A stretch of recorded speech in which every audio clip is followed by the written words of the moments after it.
INSEP, terre de champions, plus qu'une signature, une réalité pour l'élite, un rêve pour beaucoup. Ils sont 19 jeunes basketteurs, parmi les meilleurs de leur génération, 15 ans à peine et 4 jours seulement pour faire de ce rêve une réalité, pour intégrer l'INSEP. Ces 4 jours, ces images rares, c'est ce que l'on vous propose de découvrir avec la caméra de Tommy Ambert. Rêveur d'élite, premier numéro d'une nouvelle série sur INSEP TV. Quand ils ont cet âge-là, à 14-15 ans, je parle toujours de ce fameux principe du rêve. C'est-à-dire que quand ils viennent là, ils rêvent de NBA, ils rêvent de... Et je pense qu'il faut leur laisser ça quand même.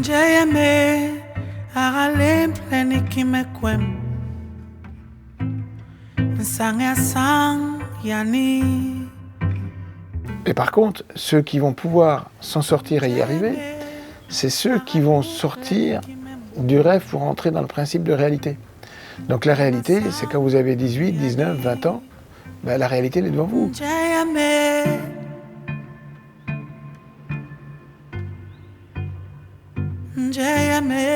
C'est une semaine importante parce que, évidemment, ces jeunes-là jouent un peu leur avenir et leur rentrée au centre fédéral pour l'année prochaine. Et puis nous qui avons l'objectif et l'ambition de détecter et de former le renouvellement du basket français, c'est quand même ce grand objectif que nous avons, cette responsabilité. Donc nous devons aussi être très attentifs aux joueurs que nous sélectionnons pour savoir s'ils ont des réels potentiels pour l'avenir. Bonjour madame. Ça va? Ça va, oui. Bon, donc je vais te donner un emploi du temps, un plan, la carte repas. Alors tu vois cette carte repas, hein, c'est pas grand chose, mais c'est quand même ce qui te permet de manger toute la semaine. Petit déjeuner, dîner. Ça va? Donc à la fin de la semaine, on a ce qu'on appelle le Grand Prix du bonnet. Qu'est-ce que c'est un bonnet? Ce qu'on met sur la tête. Bon. Un bonnet? Non, un bonnet. Qu'oublie tout, et voilà, t'attends l'air, etc., etc.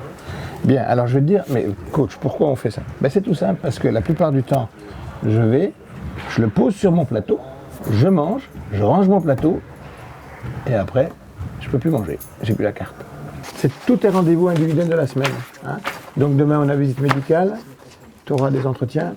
Pas de blessure là en ce moment, ça va? Rien? T'es en forme? Bon, c'est bien. La semaine, on l'organise, je dirais, moi, autour de plusieurs éléments qui sont des éléments très liés au basket, hein, entre des entraînements et des matchs, bien sûr, sur lesquels on essaie de les voir dans différentes situations. Et puis, bien sûr, les choses très particulières d'un autre côté, comme les visites médicales, qui sont donc des choses très pointues, avec un peu de travail sur des jeunes qui sont en pleine croissance. Et puis, les tests physiques, bien sûr, et puis les entretiens. Mais tu sais, le stress, des fois, ça aide à réussir. Ça peut aider à réussir. Il ne faut surtout pas se laisser envahir par le stress, c'est tout. Hein? D'accord? L'INSEP, il y a un double projet. Il y a un projet sportif, il y a un projet scolaire, il y a une vie à l'INSEP. Et on va chercher à savoir si vous pouvez intégrer cette vie à l'INSEP. Déjà, nous avons des détections qui se font dans les départements. Ensuite, une fois réalisées dans un département, les meilleurs dans les départements, et là on est en Benjamin, ils sont orientés vers des pôles espoirs. Ce sont des structures où là on commence à s'entraîner quotidiennement. Donc déjà il y a une première sélection pour rentrer dans ces structures. Finalement, avec ce travail quotidien, on est dans une structure qu'on appelle le CIS, et là on est amené à avoir 65 joueurs. Et à la suite de ça, nous retenons 30 joueurs pour faire ce qu'on appelle le camp national et qui se déroule à Bourges tous les années. Voilà. Et sur ces 30, on en retient 20 pour venir ici au mois de mars.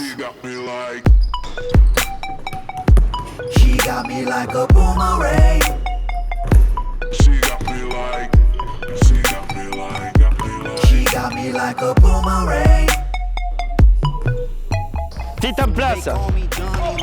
Par exemple, les bleus d'un côté, les rouges de l'autre. Très bien, parfait. La fixation. Continuez comme ça. Vous êtes dans la bonne attitude. Les joueurs les plus connus qui sont passés par ici sont forcément Tony Parker, qui est sorti en 1999 de notre pôle. Boris Dio était dans la même classe, d'ailleurs on voit les photos ici. Boris est sorti lui en 2000. Voilà. Cette année-là, nous avions également Rédu Turiaf qui a fait une belle carrière en équipe de France et en NBA. Parallèlement, chez les filles, il y avait Céline Dumerch, dont on connaît aussi la réputation. Plus tard, nous avons eu bien sûr Sandrine Gruda, par exemple, chez les filles, Andy Miem, entre autres. Chez les garçons, actuellement en NBA, nous avons Evan Fournier, qui est sorti de notre académie. Récemment, donc, Geoffrey Lauvergne, qui vient d'arriver à Denver. Alexis Aginsa, Johan Petro avant, qui avait joué à NBA. Voilà. Et puis sur le territoire français, Antoine Dio par exemple, Edwin Jackson, Léo Westermann sont des jeunes qui sont sortis du pôle France. Et chez les filles, alors c'est encore plus important parce que 80% de l'équipe nationale A féminine est issue de notre académie. Prêt ? Allez, top! Allez, dernier tour, 5,35. C'est un moyen d'évaluer leur capacité aérobie, déjà, savoir quels sont ceux qui sont sur le plan aérobie bien armés et ceux qui sont en difficulté. Et puis ça a aussi un autre aspect un peu plus mental, je dirais, pour voir quels sont ceux qui sont capables de se dépasser, d'aller chercher leurs limites ou en tout cas s'en approcher. Et dans la dureté, quels sont ceux qui s'accrochent et ceux qui sont sujets à baisser les bras et à s'arrêter. 6,02. 6,13. 6,42. Il est vrai que nous avons aussi parmi ces 19 joueurs, quelques joueurs qui sont connus, répertoriés, pour être vraiment déjà à leur âge d'une qualité extrêmement intéressante. Reste à confirmer. Quelquefois, ce que l'on voit vraiment à 15 ans, on a très rapidement la confirmation et on peut penser vraiment que ce type de joueur va aller au plus haut niveau. Mais quelquefois aussi, on a des surprises qui sont plus embêtantes. À savoir, on pensait vraiment un développement et ce développement n'arrive pas. Et quelquefois aussi, on a d'excellentes surprises, c'est-à-dire des joueurs qui sont rentrés au centre fédéral pas forcément positionnés comme des joueurs qui devraient être leaders et qui, justement, par leur investissement dans leur travail, leur développement, qu'ils soient techniques ou physiques, gravissent vite les marches et réservent de bonnes surprises. Un tour, il t'a foutu 50 mètres. Et sans que tu réagisses. C'est avec toi qu'on va aller chercher un titre de championnat. Oui. C'est avec toi qu'on va aller chercher un titre de championnat. T'as le mec en un tour, il te met 50 mètres. Il faut m'expliquer. Sans que tu te révoltes, sans rien. Pourquoi? T'étais fatigué? Non, oui. Tu étais fatigué? Dis-moi, oui. Ah ben d'accord. T'étais fatigué, c'est la bonne réponse.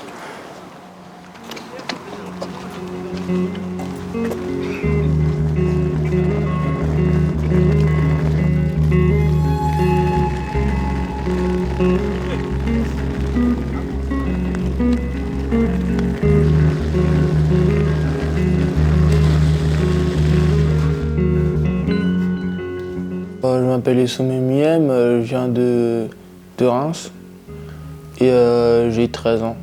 J'ai commencé le basket à l'âge de 3 ans. Je voyais mes parents qui jouaient, donc j'avais envie d'essayer. Je voulais faire comme mon père, ma mère. Je pense que très jeune, je savais déjà ce que je voulais devenir. J'ai une sœur, la plus grande. Elle joue à Bourges. Elle fait partie de l'équipe de France, donc elle est aussi passée par l'INSEP. Et j'ai un frère, un grand frère aussi, il est aussi passé par l'INSEP. Le mieux, ce serait que j'arrive jusqu'à l'équipe de France A. J'aimerais bien aussi jouer en Euroleague, faire l'Euroleague. Aussi, par exemple, pour l'Euroleague, partir à l'étranger pour pouvoir commencer un peu dans les autres pays, enfin voilà quoi. aller le plus loin possible, NBA, Euroleague, viser le plus haut possible. Je vais me donner à fond, puis je vais faire en sorte que j'ai aucun regret quoi, à la fin. J'essaie d'être le meilleur possible pour déjà m'évaluer. Et ensuite, si je suis pas pris, oui, ce sera un échec. Quand je vois tous ceux qui sont passés par l'INSEP et qui sont maintenant au niveau, y être, c'est un honneur.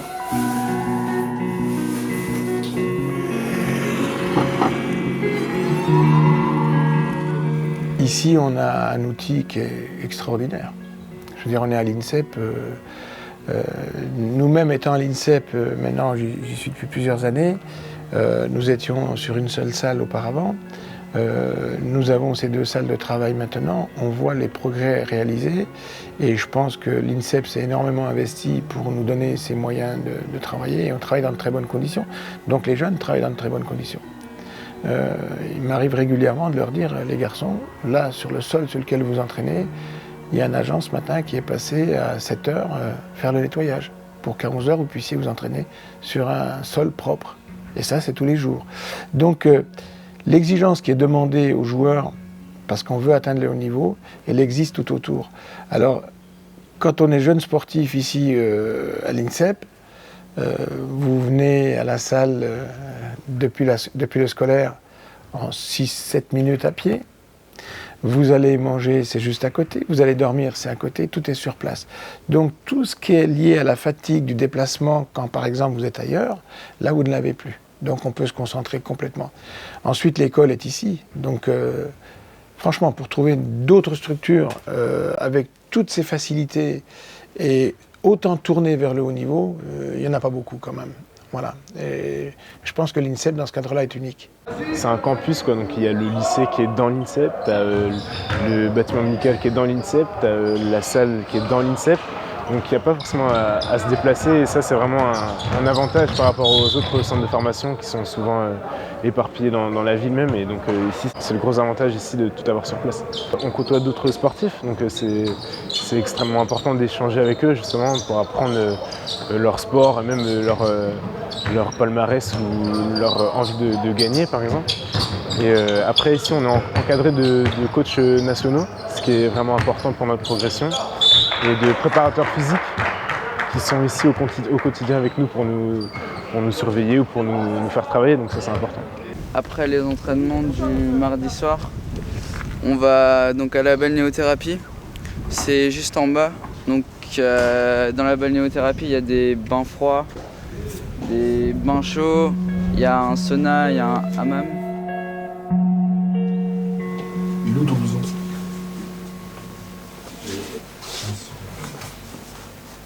Tout le monde se dépend, parce qu'il est en retard et il n'a pas son blouson. On y va. Tiens, viens, toi tu fais pas de pont. Viens. Nicolas là, toi tu fais pas de pont. Ah non, t'attends. Tout le monde fait pas de pont. Ça faut commencer. C'est parti.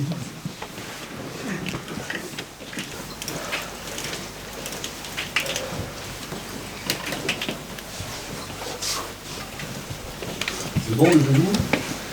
Vous aviez rendez-vous tous à 7h40 avec le blouson, je l'ai dit hier. Toi, t'arrives en retard.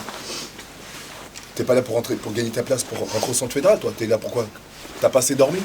Et c'est toi hier qui m'as dit que tu voulais aller t'amuser là-bas pour aller faire des trucs, faire des jeux vidéo. Ouais, je vous ai dit de vous reposer. Je vous connais. Je sais comment ça se passe. Je sais que c'est difficile. Donc je dis pas ça pour vous embêter. Je dis ça parce que vous avez besoin de vous reposer. C'est difficile. Physiquement et émotionnellement, la semaine de détection, c'est difficile. Donc les horaires, tout ça, ça fait un peu militaire, mais c'est pour vous rendre service. Ce que je fais, c'est pour vous protéger, c'est pas contre vous. Mais t'as pas compris, toi. De toute façon, je le savais. Je le savais. À partir du moment où tu me demandes, dès le premier jour, de faire autre chose que ce que je demande, c'est que t'as pas compris. Tu vas chercher ton blouson, tout le monde est habillé pareil, je l'ai dit hier, et on va déjeuner. Tu te minds, s'il te plaît?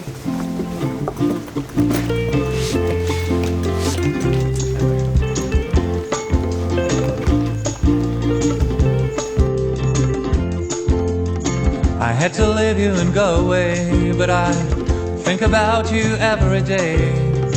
And in the morning and in the afternoon. I wish that I could see you soon. And when I held you, I felt so fine. It was like the words. Ce matin, c'est le reste de la batterie de tests avec des choses qui sont beaucoup plus axées ce matin sur l'explosivité et la vitesse. Parce que vous allez avoir un test de détente verticale, un test de vitesse pure sur 10 mètres, chronométré, un test de lancer de medicine ball, donc explosivité au niveau du haut du corps, et un dernier test de vitesse mais avec changement de direction qui s'appelle le butterfly et qu'on vous expliquera dans la salle d'à côté, ne vous inquiétez pas. Well, I have nowhere to say and there's nothing I can do. Well, I have nowhere to say and there's nothing I can do. Go.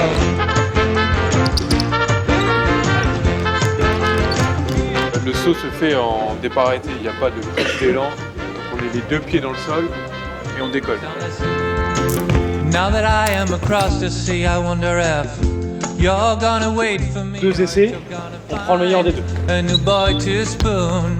I wish that I could see you soon. And if you wait a little, my pretty 1,99. come back to hold your hand. We'll be like birds when they break through a cocoon. You know, I wish that I could see you soon. It's been a while since I felt like this, and now I found. Si vous avez vraiment envie de lancer le medicine ball le plus loin possible, il faut vraiment vous arracher, ce qui veut dire que vous allez partir avec le medicine ball. C'est pour ça qu'il y a un tapis devant. Donc la logique voudrait que tous ceux que je ne vois pas à plat ventre sur le tapis, c'est que vous n'avez pas forcé assez et que le medicine ball ne partira pas assez loin. There's nowhere to say and there's nothing I can do. Well, there is nowhere to say and there's nothing I can do. There is nowhere to say and there's nothing I can do. Nowhere to say and there is nothing I can do. On recherche des joueurs entraînables, ça veut dire qui ont une grosse capacité à s'entraîner déjà, à mémoriser et surtout à transférer. Ça veut dire qu'on a la chance d'avoir une population de joueurs très athlétiques, très physiques, avec des dispositions vraiment au niveau des morphotypes des joueurs de très haut niveau, grands, longs. Mais aujourd'hui, ce qui nous semble important pour exister au plus haut niveau, c'est cette capacité à comprendre le jeu, à savoir ce qui se passe. Bon, ça, pour l'instant, à leur âge, c'est pas forcément évident, mais néanmoins, il y a des signes. Ce qu'on recherche, c'est surtout les gens qui sont déterminés. Ils ont un objectif et ils sont déterminés à l'atteindre. Et quelle que soit la situation, ce sont des gens qui vont toujours chercher le maximum. Et puis, comme je le souhaite, moi, voir chez chaque jeune, c'est que quand ils ont atteint un objectif, qu'ils n'attendent pas qu'on leur fixe un autre. Déjà, ils se projettent sur autre chose. Voilà. Et puis bien sûr, il y a quelques éléments comme la stabilité émotionnelle, voilà, des petites choses comme ça. Mais chez les garçons, à cet âge-là, c'est encore un peu compliqué de supposer que les gens vont être très forts mentalement comme ça. Mais par contre, quand on voit quelqu'un de déterminé, qui a envie, qui joue, qui s'engage, et si en plus il a des qualités de basketteur, alors on a peut-être une chance de réussir. C'est très bien, les gars. C'est très bien, bravo. Très bien. Debout, debout! Vous avez 15 ans. À 15 ans, on n'est pas fatigué quand même. Les gars, c'est un excellent travail. Et vous savez pourquoi c'est un excellent travail? Parce que vous avez changé de comportement entre ce que vous avez fait au début et ce que vous faites à la fin. C'est un excellent travail. C'est sur ça que vous êtes évalué. Votre capacité à changer. Vous avez le droit de faire des erreurs, c'est pas grave. Vous êtes jeune, ce n'est pas grave. Par contre, j'écoute. Et puis, vous avez ce qu'on appelle des gens qui sont potentiels, comme on le dit, mais qui ont déjà des qualités aujourd'hui. Voilà. Donc ceux-là, on les fait rentrer. Ça... Je donne un exemple des garçons comme Antoine Dio, voilà, par exemple, et surtout sur les postes d'arrière. Voilà. Pour les grands, c'est toujours un peu plus tardif.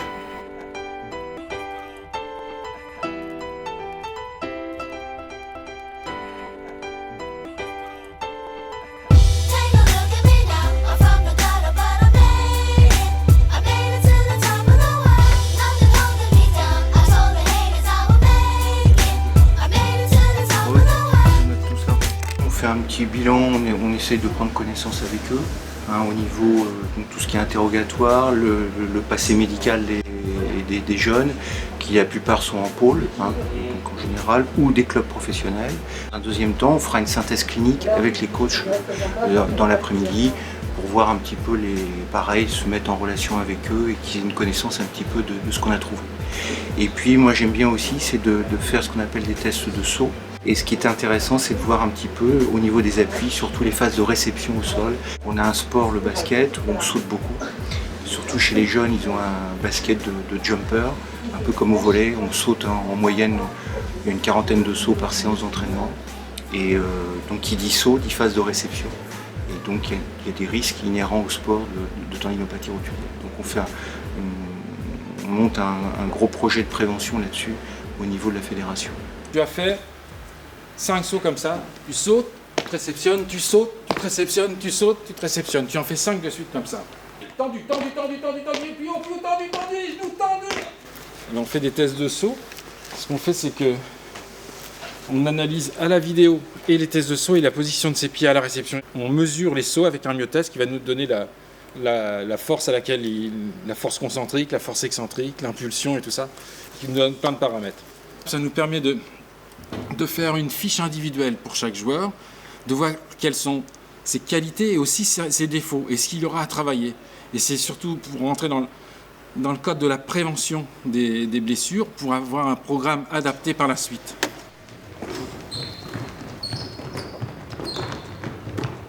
Là, j'ai une élongation à la cuisse et du coup, je peux pas m'entraîner pendant toute la semaine. Moi, j'aurais voulu jouer, j'aimerais bien. Ouais, c'est frustrant.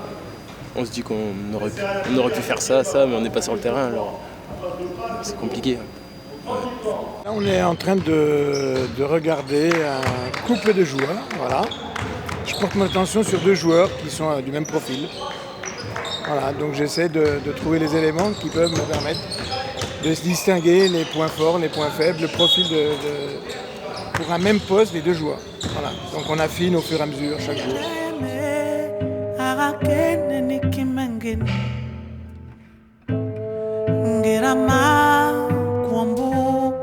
Pour ceux qui ne sont pas pris, donc de toute façon il y aura toujours un suivi puisque ces garçons sont aussi susceptibles parce qu'il faut se rappeler quand même que c'est les 20 meilleurs d'une génération. Donc ils seront toujours suivis, ne serait-ce que pour l'équipe de France. Mais il faut savoir que le maillage qui existe en France se fait aussi avec l'aide des centres de formation, des clubs professionnels et qui fonctionnent très très bien. Donc vous pouvez voir dans les tribunes, vous avez tous les entraîneurs de centres de formation qui sont là, donc ils vont regarder, mais tous les garçons qui sont là trouveront un centre de formation pour l'année prochaine. Pour ceux qui ne seront pas pris, c'est pas une fin en soi, c'est-à-dire qu'il faut se servir de cet échec, entre guillemets, pour avancer, parce que c'est dans l'échec qu'on avance aussi, quelque part, dans le sport. Et non, c'est pas une fin en soi, justement. Si t'as pas été pris à l'INSEP, c'est pas grave. Tu joues dans un centre de formation, il faut s'éclater, c'est l'essentiel, et progresser surtout. Certains vont passer par le centre fédéral, ils vont réussir ou ne réussiront pas, d'autres vont passer par les centres de formation. Ça veut dire que bon, heureusement, c'est pour ça qu'il faut travailler ensemble. Et puis, pour un seul but, c'est d'amener des jeunes joueurs français au plus haut niveau. 4 jours d'épreuves, d'efforts, d'émotions et puis le verdict. Pour ceux qui, cette fois, ne seront pas retenus à l'INSEP, eh bien, rien ne s'arrête. Et pour les autres, tout commence. Voilà pour ce premier numéro de Terre de Champions. À très vite sur INSEP TV. Salut.